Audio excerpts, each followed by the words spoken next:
Alrighty. How you doing, folks? I ain't made you guys a video in a while, but I promised I'd make this video by request about the Anunnaki for RW and his boys. And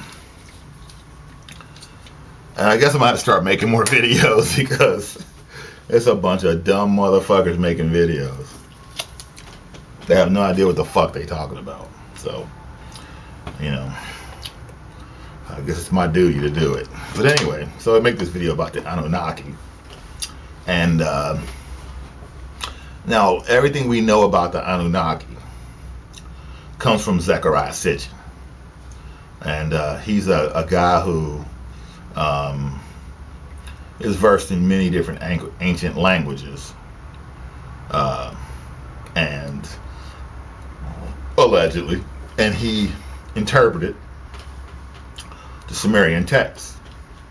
And he came up with all this different information. So we're going to operate on the premise that what he's saying is accurate. Okay, we'll go with that. I read every Zecharia Sitchin book. The first one I read, it was in 1998. And like I said, I read every one of them.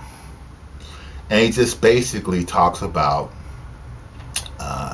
this group of extraterrestrials that came to Earth and basically invaded Sumeria and Atlantis and kind of had a major influence in the way things went from a lot of different standpoints.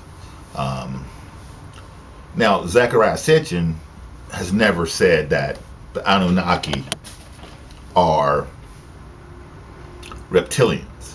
Okay. However, I personally believe they are because of at that particular time, out of that particular area of the world, come the Baal gods, Baal, Bill, and Bel, the Baal gods.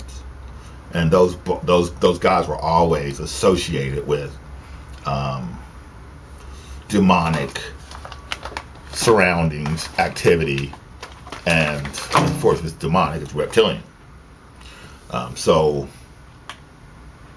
now Sitchin never said that the Anunnaki were reptilians, and then he's been criticized by different people. Like, for instance, he's been criticized by David Icke, criticized a little bit by Stuart Swerdlow, and other people for not saying that the Anunnaki are reptilians. But the Anunnaki are portrayed in effigy in Sumerian mythology as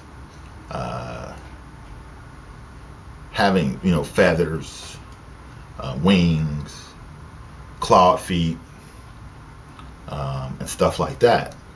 And what some of the other writers say is that at a particular time, the Anunnaki considered themselves to be gods over the humans that they invaded. And at that particular time, you were not allowed to display God as the way he really looks, or as the way God really looks. So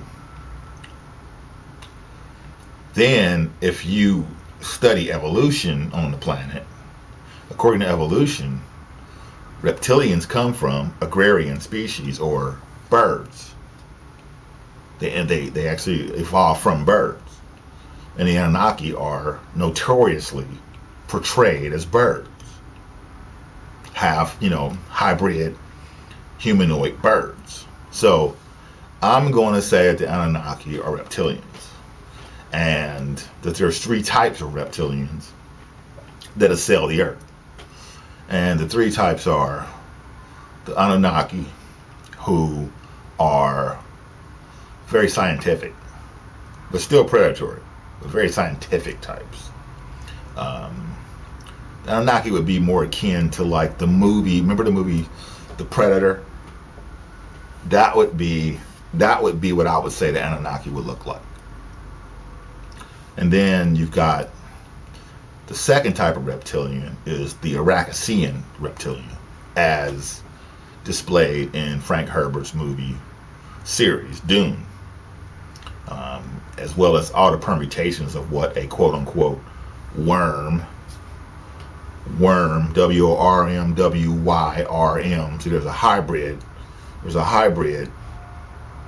spelling, worm, you see, and now you're moving into something else. So, and then the third type of reptilian is the Draco reptilian. And they're just flat out, like, they're like the ballers of the reptilians. They're just out to just house you, just do you, period. Take no prisoners, they're just going to do you. And that's all it's going to be to it, period. We're the Dracos, we're to dominate you. So, there was a culture that existed on this planet during the time of Atlantis. So they would have had allies, you see, as reptilians. Although all reptilians don't necessarily get along with each other, they agree on the overall goal, and that's the enslavement of whatever they see. Don't enslave each other, but if there's a weaker or something that's not reptilian, basically, they'll a little tiny bit band together to subdue that, but then they'll go back to fighting each other too, because they don't agree on who's going to dominate. So the Anunnaki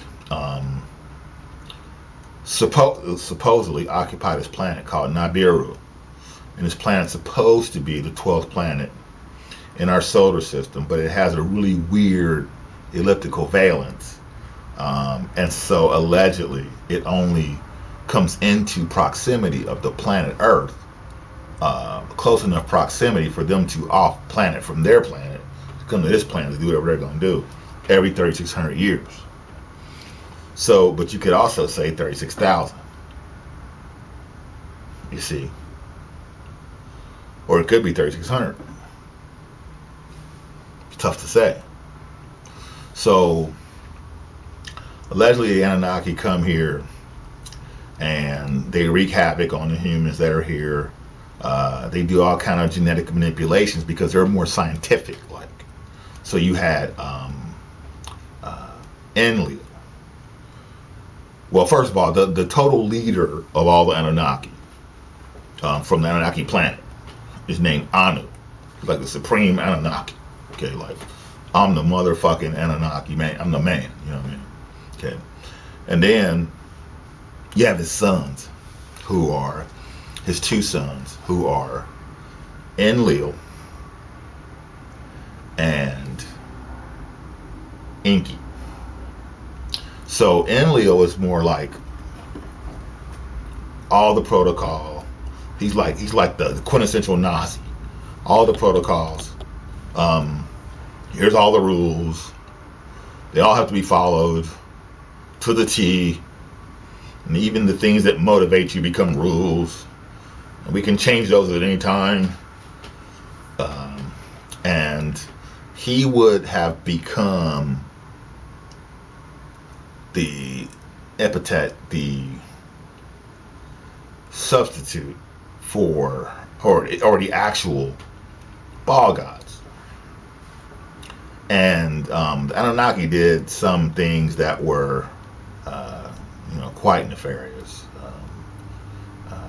Like, for instance, they used radiation to merge the astral plane, the lower astral, in a third dimension.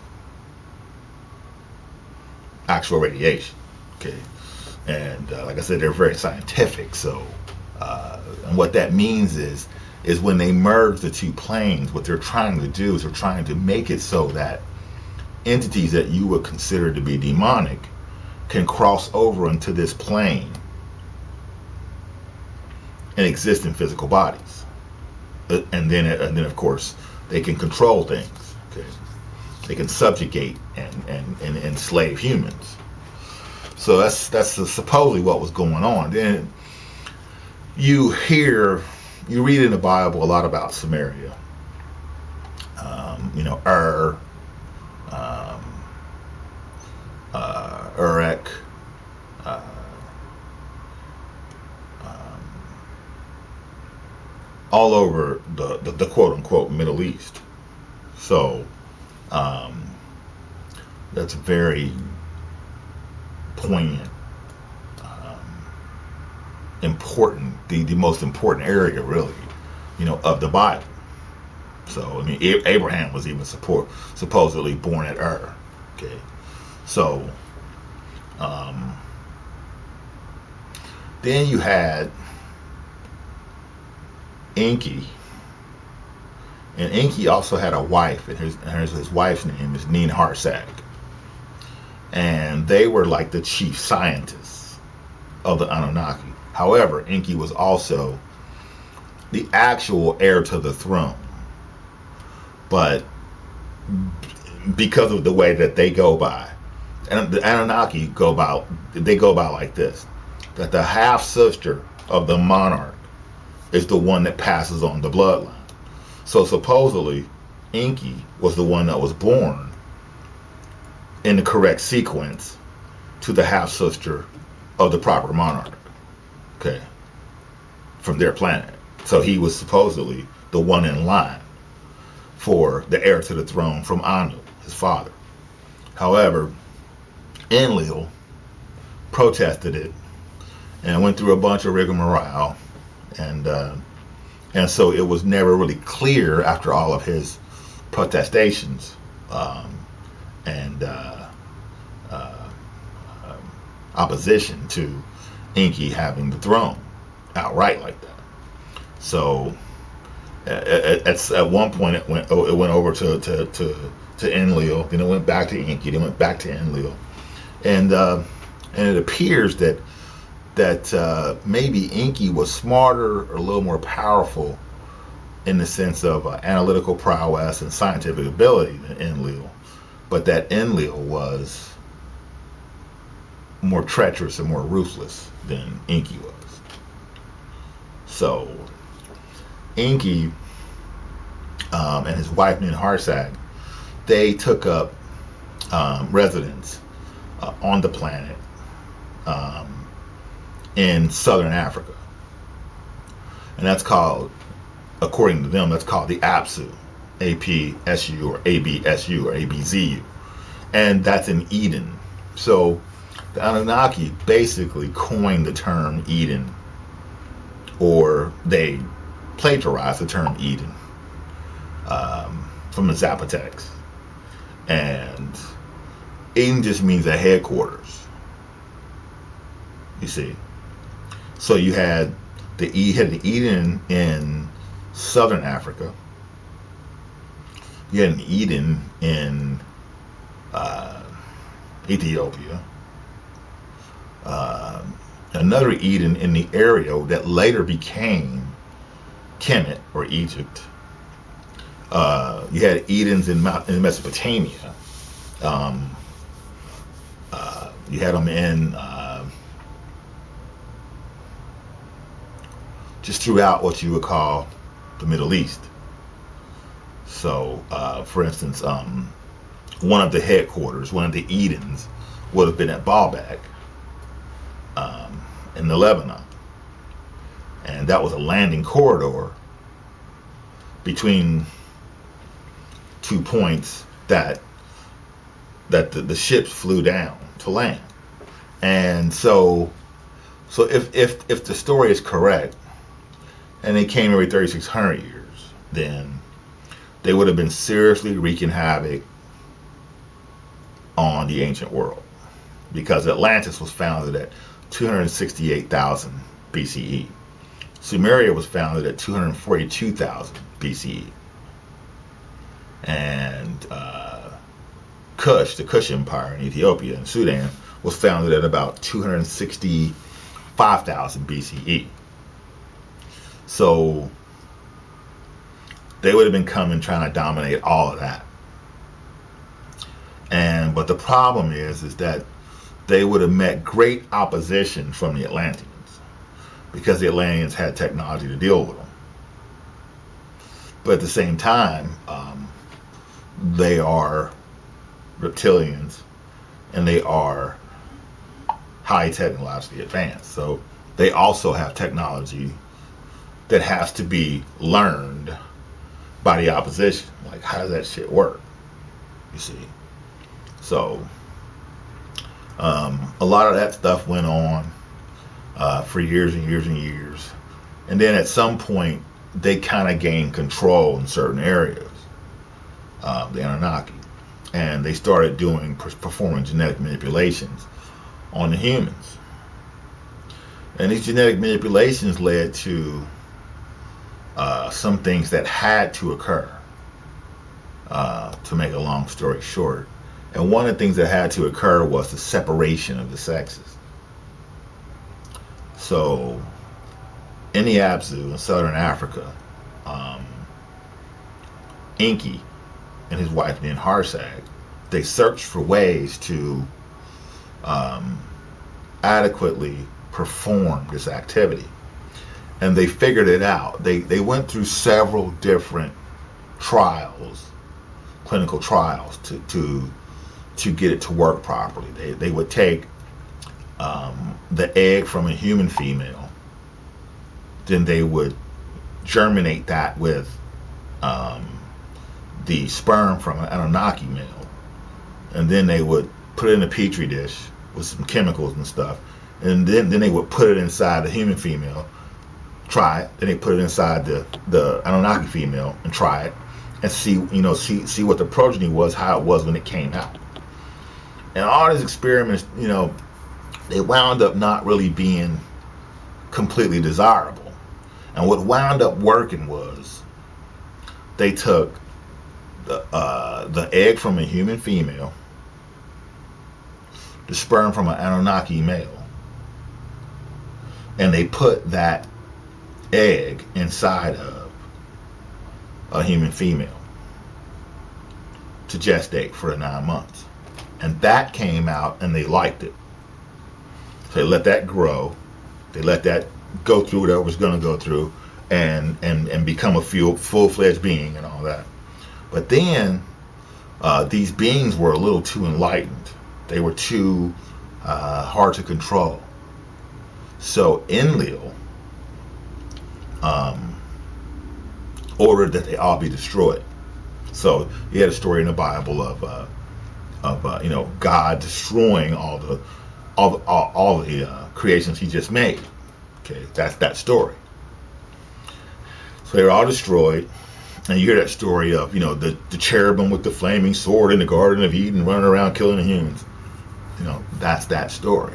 It's just laser weapons. Running around hunting humans down and killing them. And we're talking a couple 100,000 years ago. So, we've been around what, a couple thousand years, as as this side of Christ. I mean, think about it. They were. This is this processes go over 5,000 and 6,000 years, 5,000 and 6,000 and 7,000 years, 10,000 years. Okay, and so finally, they did some more experimentation. They did some more tweaking to the modifications of the humans. Then they remade some more.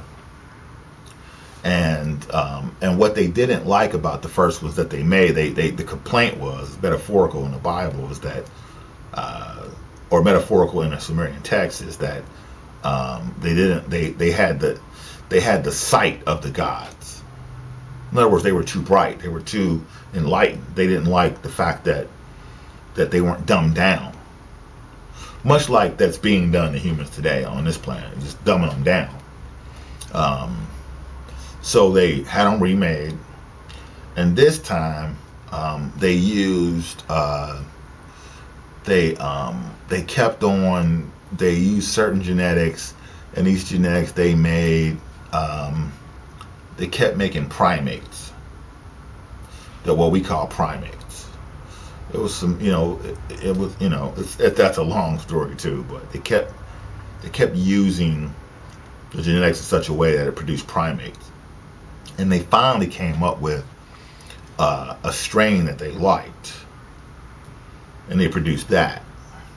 And this group wasn't so, quote unquote, enlightened, um, and they were okay, and they went with that group. And basically, it was a group of human genetics that enabled humans to be easily enslaved. All humans, all of the quote unquote race groups. That's black, white, red, brown, yellow.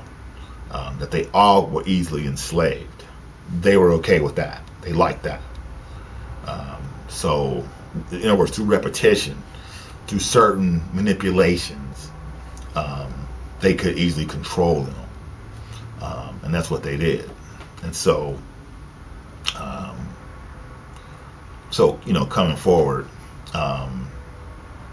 that's the heritage that we have. Is that we were a species that were mixed through the Anunnaki with certain genetic styles that we could be easily controlled, and so that's the way that went.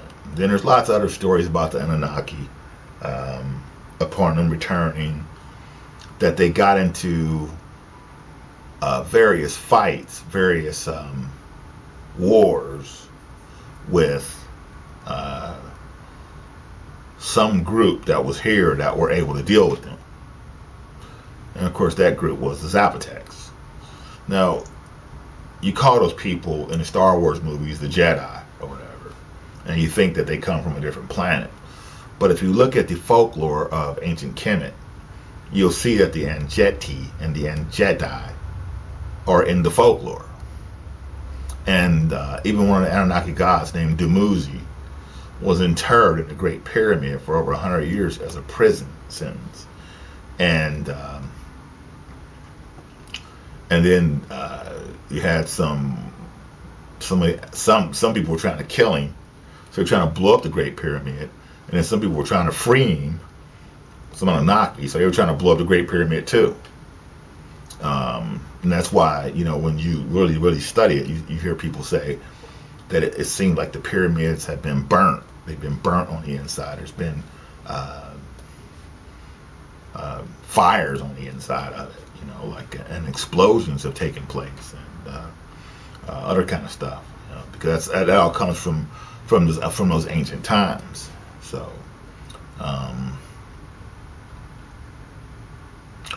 pretty much, the last part about the Anunnaki you want to know about is that the Anunnaki, Enki and his wife Ninhursag, were the ones who were responsible for, quote unquote, warning Noah. Noah was a class of scientists, and those scientists were Indian, from India. And so they call them Noah. That's just what they quantify them. And they were responsible for warning Noah of the flood, because the way they knew about the flood, because they were going to cause the flood. And the reason why they were going to cause the flood was to get rid of the rule of the Zapotecs, mainly the Titan Negro Olmecs, because nobody could deal with them. And the Olmecs were an aspect of the Zapotecs. So the Zapotecs are Olmecs, Aztecs, and Toltecs. And they